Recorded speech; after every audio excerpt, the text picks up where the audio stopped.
Welcome back to Next Gen Investors. We'll break down our last week's stock picks, what happened last week in the market, what we're expecting next week in the market, and the best of all, next week's stock picks. All right, let's get into it. Okay, so last week my stock pick was a tech ETF with the ticker symbol ARTY, and it went up 8%, mostly because of all the earnings and the excitement that investors have had from all these different great earnings and the AI boom. What about you?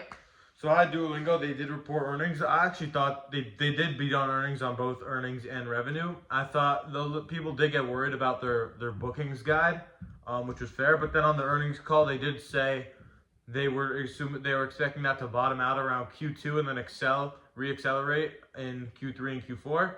So the stock did end up down around 2%. Also, wasn't guidance bad too?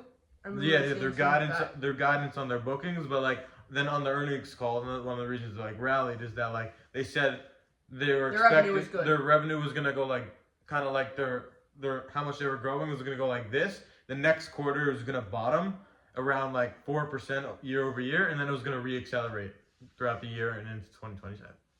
So now let's get into what happened this past week. So one of the major things that happened actually today was the jobs report, and they were expecting 50,000 more jobs, and they had 115,000, which really fueled this end of the week run.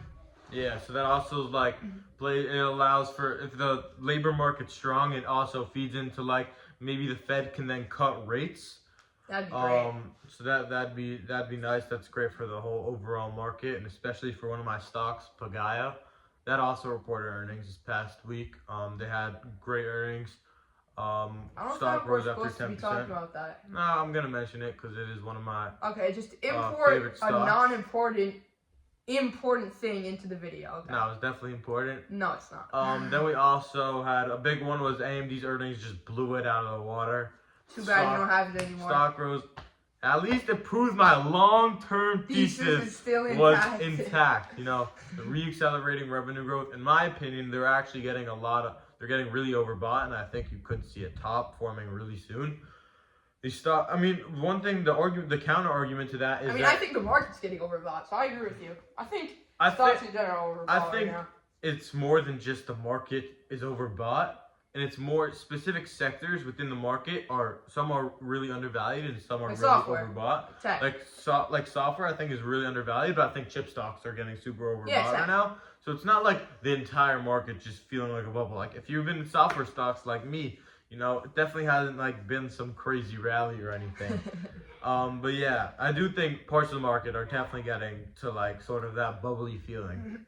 Also, important thing that he missed was that America and Iran were in a peace talk. I'm not sure if they closed the deal, right? I don't know. Trump's kind of just treating and kind of bidding up markets. It's kind of confusing. He wants them to go out. He doesn't want to actually make the deal. Oh yeah, and this is also something it hasn't affected the stock market yet, but it definitely could if it gets bigger. If you guys haven't heard the hantavirus. Oh yeah. So I think it's fake, honestly. It just reached the U.S. I know. The first also New Jersey. The first. I think it's overhyped a lot. With the COVID virus, I feel like it took up a lot of speed really quickly, and is it Hanta? Is that how you pronounce it? The hantavirus isn't like that, and I think it's been put down really quickly. Yeah, it is giving. It obviously doesn't affect the stock market yet, but if it does. We can see recurrent COVID-19. Yeah, people are really scared because when COVID did hit, the stock market did take a big tumble. It had the fastest crash in stock market history. That is a good thing because people will be more careful about this in the future because we've already experienced it before. Yeah.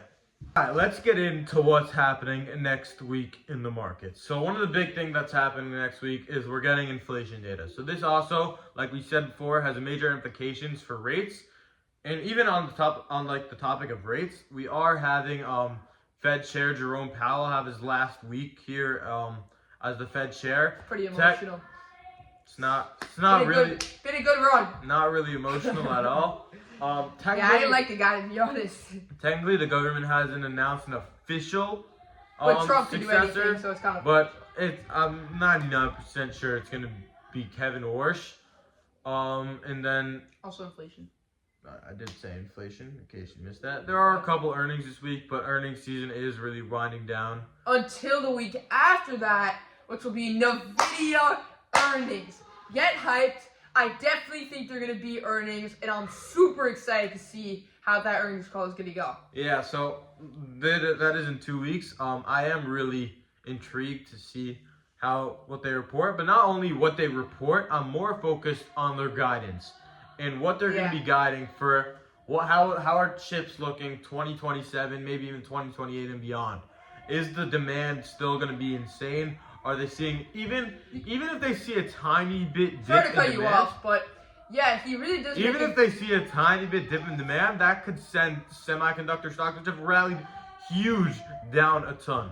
Now you're back to you. He really makes a good point with the guidance, because we already know that currently companies are spending a lot on CapEx.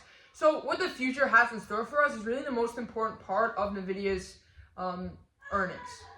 All right, let's get into the best segment of the week. Maybe not for you though. Okay, just because I haven't been performing, The past 1, 2, and 3 weeks Okay. I've beaten him. it's all good. Just takes into my long-term thesis on these stocks. Really, they're poised for immense upside in the next 12 to 24 months.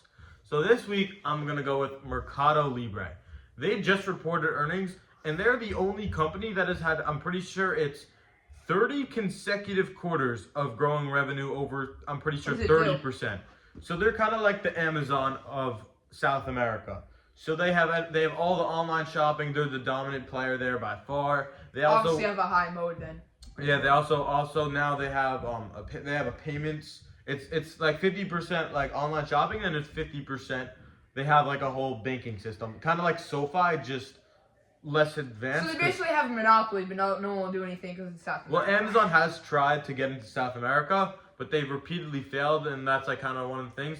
But they dropped 15% after earnings because their margins are really kind of taking a dive right now. But they're saying it's because they're reinvesting, because they want to not only own like the product and stuff, they're trying to build out a logistics business in which they can own the shipping, kind of like what Amazon was doing. So I think It's actually sorry, cutting again. It's actually really smart what they're doing, and Amazon should do this too. Because 5 Well, years ago, all Amazon- of Amazon's business was from having items on their website and then using other people's products and shipping it to the consumer. and So they had to use FedEx, UPS. Yeah, they were the middleman between these people. But when you completely are such a big corporation that you could just completely take over every single part of the process, you're making a ton of more money. So this idea of Mercado Libre, is that what it's called? Is actually very, very smart. Yeah, so they are taking a short-term hit, but I think it's for the long-term gain, and I see this might not be the best stock pick in the next week, but it will be the better one over the next year. Okay, so I'm going to go in a different direction and take an ETF again. This time the ticker is XAIX. It mostly focuses on artificial intelligence, and I like it especially for this week, not in the long term as Buffett has, because NVIDIA has earnings. And from the earnings we've seen from the big AI companies. NVIDIA's earnings in 2 weeks. This could be kind of a 2 week. Okay, fine. So 2 week week stock pick. pick. 2 week stock pick. So from the picks we've already seen, they have done very, very well. And they've all beaten earnings. As you said, 84% of the S&P has beaten earnings. Around 84%. So I think that NVIDIA is going to beat earnings, and they're going to spend a lot on AI, which will grow this ETF's price. So, all right. also, we just want to thank you guys. We're about to hit 100 subscribers. Yeah, get it to us. Next podcast, we better we be at hit 100 subscribers. 11 away. We really appreciate it. Yeah. Thank All you right. so much for joining us on this week's podcast of Next Gen Investors.